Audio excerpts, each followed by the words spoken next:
नमस्कार, आप देख रहे हैं न्यूज़ ग्राउंड जीरो। मैं हूं पंकज सोनी। दोस्तों, चुनाव की रणभेरी बज चुकी है और चुनाव अब अपने रंग में आने ही वाला है। हम आपको लगातार एक के बाद एक प्रत्याशियों से मिलाएंगे। कौन किस आइडियोलॉजी के साथ लड़ रहा है, जनता से उसका क्या राब्ता है, क्या सोच है। आज हमारे साथ बीना से समाजवादी पार्टी के प्रत्याशी दीपक अहिरवार जी हैं और दीपक जिला पंचायत का 2 वार्डों से चुनाव लड़ चुके हैं और एक में जीत भी उन्हें हासिल हुई है। राजनीतिक परिवार से आते हैं, इनकी पत्नी जिला पंचायत की सदस्य हैं। अभी तक ये आम आदमी पार्टी में थे, लेकिन अब आम आदमी पार्टी छोड़ के, क्योंकि जिस तरीके से आम आदमी पार्टी ने इनको ठगा है, इनका पार्टी से मोह भंग हो गया है। समाजवादी पार्टी से चुनाव लड़ रहे हैं। क्या सोच के जनता के बीच में जा रहे हैं, हम उनसे बात करेंगे। दीपक जी, आपका न्यूज़ ग्राउंड जीरो में स्वागत है। जी नमस्ते। दीपक जी, बताइए कि सबसे पहला सवाल तो ये होता है कि भाई आम आदमी पार्टी से आपका क्यों मोह भंग हो गया? जब हम लोग आम आदमी पार्टी में आए थे, हमारी पूरी टीम आई थी, तो आम आदमी पार्टी के पहले हम लोग सामाजिक न्याय के लिए जीरो से लेके उस तबके तक पहुंच रहे थे, उस घर तक पहुंच रहे थे जिनको मुख्य धारा से दूर रखा कांग्रेस बीजेपी ने। तो हम लोगों को ऐसा लगा कि कांग्रेस बीजेपी से अच्छा कोई अगर आंदोलन हो सकता है, मिशन हो सकता है, तो वो आम आदमी पार्टी होगी। और जब हम उसके अंदर गए, 10 महीने के लगभग 10-11 महीने के लगभग हमने और हमारे और भी साथी रहे और भी अन्य विधानसभाओं में रहे, तो उनने इसमें काम किया। काम करने के बाद हमें ये समझ में आया कि अब आम आदमी पार्टी नहीं, अब तो खास बन गई, खास लोगों की हो गई, बिजनेसमैनों की हो गई, तो आम आदमी बचा कहाँ। तो ये जैसे भ्रष्टाचार मुक्त भारत की बात करते हैं, महंगाई पे काबू की बात करते हैं, किस तरीके की बात समझ में आती? क्या भ्रष्टाचार इनका होता है या नहीं होता है? आपके साथ क्या धोखा हुआ है? सर देखिए, हम ये मानते हैं कि जो आम आदमी पार्टी के राष्ट्रीय संगठन मंत्री हैं संदीप पाठक जी, जो राज्यसभा सांसद हैं आम आदमी पार्टी की ओर से, टोटल मैं बताता हूँ, टोटल इतने बड़े फर्जी आदमी हैं कि शायद है किसी पार्टी में हो। लास्ट तक 15 अक्टूबर को वीडियो जारी करते हैं और प्रदेशवासियों से, जो कैंडिडेट है, पार्टी कार्यकर्ता है, उनसे स्पष्ट कहते हैं वीडियो के माध्यम से कि आम आदमी पार्टी 230 सीटों पे दमदारी के साथ लड़ी। तो आप देख रहे हो कहाँ दम दिख रही है। 90 सीटों पर सिमट गई है। 70 उसमें से भी कुछ भाग गए हैं। और दुख इस बात का हुआ, मैं आपको बताऊं, 70 सीटों में से आप पूरे प्रदेश में इसको चलाना, 10 कैंडिडेट जमीनी कार्यकर्ताओं को भी टिकट नहीं दिया आम आदमी पार्टी। कितने पैसे मांगे थे आपसे टिकट के लिए? हमसे, हम लोग गए बीना उधर दिल्ली, तो हमारे प्रभारी जी थे आदरणीय सलमान सिंह राजपूत जी, प्रवीण लोधी जी, और भी ब्लॉक अध्यक्ष गए थे हम लोगों के साथ। तो प्रदेश प्रभारी जो BS जून हैं, दिल्ली विधायक हैं, तो बुला के कहते हैं हमारे प्रभारी जी को, और हम भी साथ में गए, 10 लाख रुपए की व्यवस्था करो आप। दीपक भाई ऐसा हाथ रख के बोले, दीपक भाई क्यों आ रहे इधर फिर रहे हो, जाओ ग्राउंड में काम करना है, आपका तो वैसे ही नाम चल रहा है, आप तो जमीनी कार्यकर्ता हो, जाओ इधर, कोई चिंता करने की बात है ही नहीं। हम लोग आ गए आशा से, गुमराह किया। बाद में पता पड़ा कि बीना में वे कांग्रेस से भी मिले, बीजेपी से भी मिले।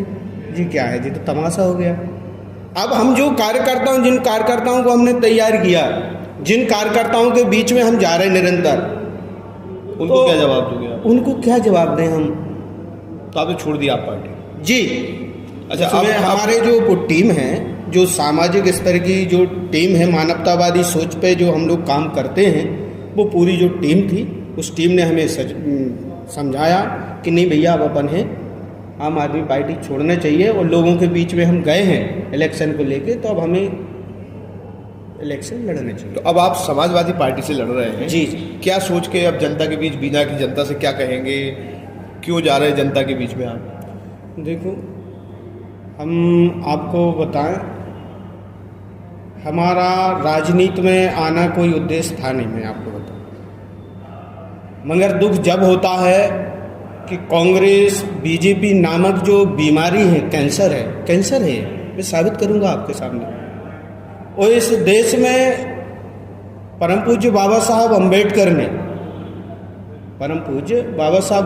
ने 26 नवंबर 1949 को स्पष्ट कहा था कि इस देश का, किसी भी देश का संविधान कितना भी अच्छा क्यों न हो, अगर चलाने वालों की नीयत ठीक नहीं है तो वो संविधान खराब साबित होगा।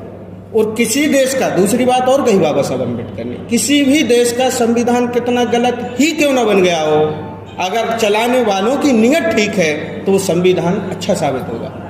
मेरा कहने का तात्पर्य ये है, बीजेपी, कांग्रेस, लोग कहते हैं कि बीजेपी अच्छी है, कांग्रेस अच्छी थी, कांग्रेस बुरी हुई, बीजेपी लाए, बीजेपी बुरी हो गई, कांग्रेस की बात यही होता है। हकीकत ये है कि दोनों ही कांग्रेस ही बीजेपी है, बीजेपी ही कांग्रेस है। कहो तो मैं एक तरफ से लिस्ट बता दूं, राष्ट्रीय स्तर से लगा के आपके सागर तक। नहीं, आप बीना के लोगों से बताइए कि बीना में क्या सोच के, क्योंकि वहाँ पे महेश जो राय हैं वो तीसरी बार चुनाव लड़ रहे हैं, कांग्रेस से भी प्रत्याशी सामने हैं। अब वहाँ पे आपका मुकाबला बसपा सहित, मतलब अब 4 लोग वहाँ पे मैदान में हैं, तो क्या जनता के बीच में लेके जा रहे हैं, क्या करना चाहते हैं बीना में? देखिए, हमारा जो सोच है और जो हम लोगों से मिले हैं, तो कांग्रेस हो चाहे बीजेपी हो, दोनों से लोग ऊब गए हैं और थकावट है लोगों को कि इनसे बहुत नाराज हैं, तो वो बीजेपी कांग्रेस के अब झांसे में आने वाले हैं नहीं। आप बीना जाइए, जब टिकट के पहले तो लोग कहते थे कि मैं बीजेपी का हूँ, मैं कांग्रेस का हूँ।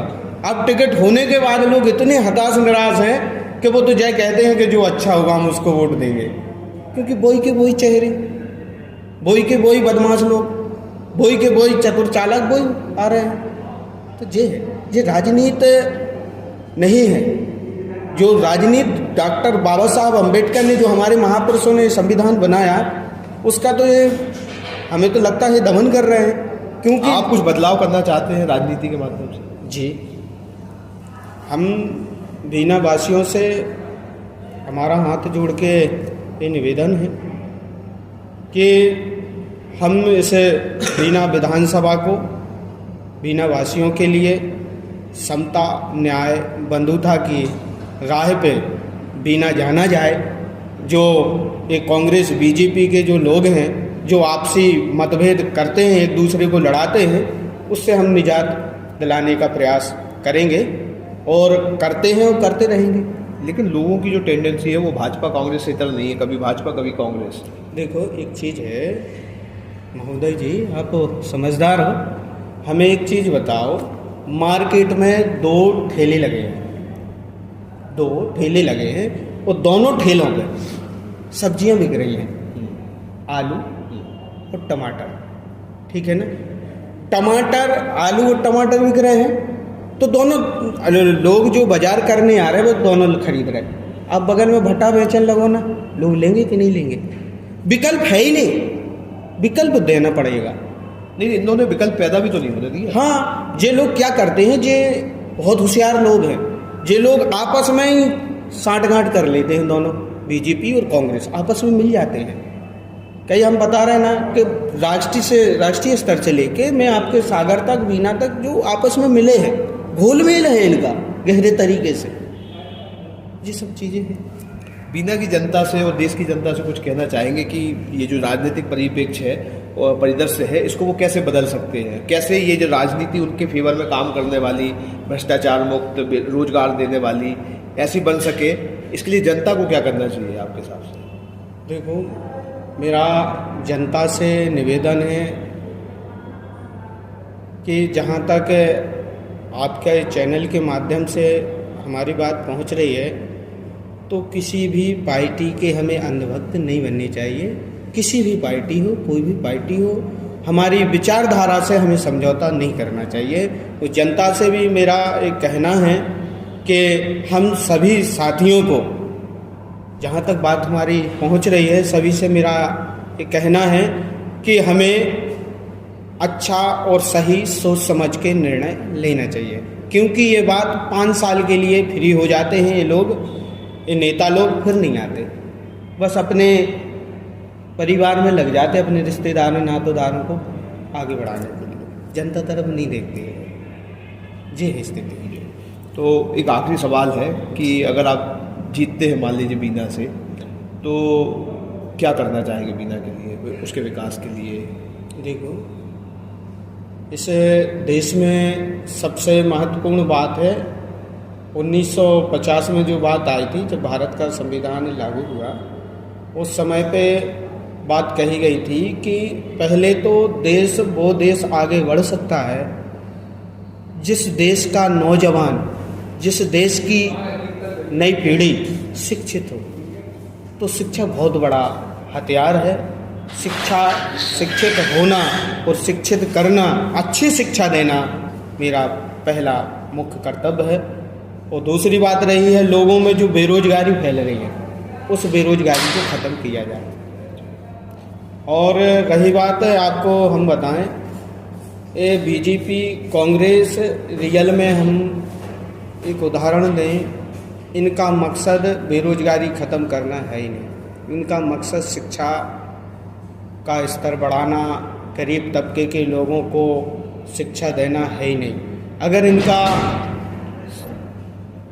स्वार्थ नहीं होता और अगर इनकी मानसिकता अच्छी होती कांग्रेस बीजेपी वालों की, तो इस देश में दोहरी शिक्षा प्रणाली का निर्माण ही नहीं होता। आप देख रहे होंगे, गरीब के अलग स्कूल हैं, करोड़पति के अलग स्कूल हैं, लखपति के अलग स्कूल हैं, और धन्ना सेठ के अलग स्कूल हैं कि नहीं? आप बताओ।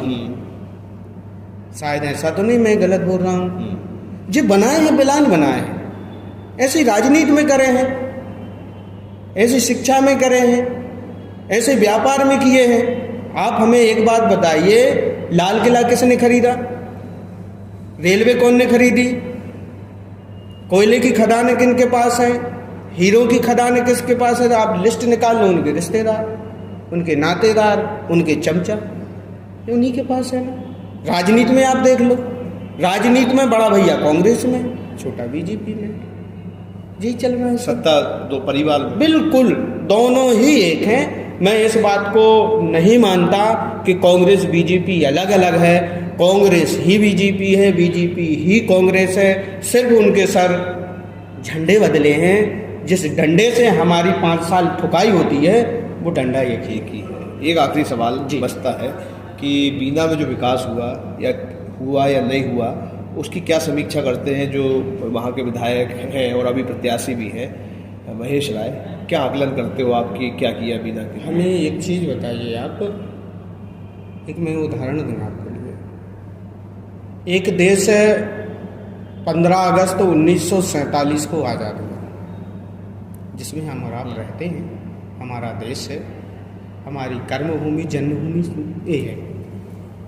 एक देश 1945 में बर्बाद होता है, निस्तेनाबूद होता है। कितना अंतर है? 2 बरस का, 2 बरस का है ना। जापान, नागासाकी, हिरोशिमा पूरे निस्तेनाबूद हो जाते हैं, पूरा जापान। आज भी लोग उधर जो व्यक्ति या नई जनरेशन जो पैदा होती है वो अपंग होती है, माने ठीक तरीके से अपनी इधर जैसी नहीं होती। दुनिया के टॉप देशों में जापान शामिल है कि नहीं? है ना। भारत बीमारू राज्यों, बीमारू देश में शामिल कर दिया ना इन लोगों ने। सत्ता किनकी रही भैया? बीजेपी और कांग्रेस।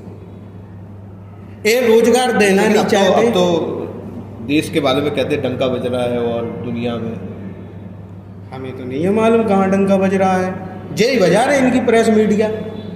आप बुरी नहीं मानना, आप के उनसे संबंध हो नहीं हो वो एक अलग बात है, मगर उनकी जो मीडिया है वो ही कवरेज कर रही है। जी है।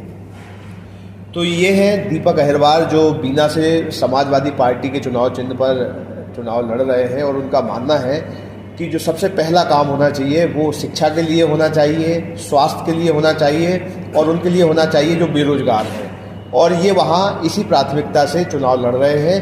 देखते हैं आने वाले चुनाव में जनता क्या सोचती है, किसे वोट देती है, ये भविष्य के गर्त में है। Pankaj Soni, news ground zero, Sagar. क्या आप अपने घर को सुंदर बनाना चाहते हैं? क्या आप दीवारों पर सीलन दीमक से परेशान हैं? क्या आप नया घर बनवा रहे हैं? तो आइए हमारे पास मतलब मां शारदा एंटरप्राइजेस के शोरूम में हम देंगे आकर्षक समाधान। लाइफ टाइम चलने वाली 3D UV मार्बल की आकर्षक दीवारें। Deco Star, the leader of home decoration, Sagar का शोरूम मां शारदा एंटरप्राइजेस। हमारा पता है तिली राजघाट चौराहा, सोमनाथपुरम रोड, सागर। संपर्क करें रत्नेश जड़िया। मोबाइल नंबर 7000624396 और 9691987669।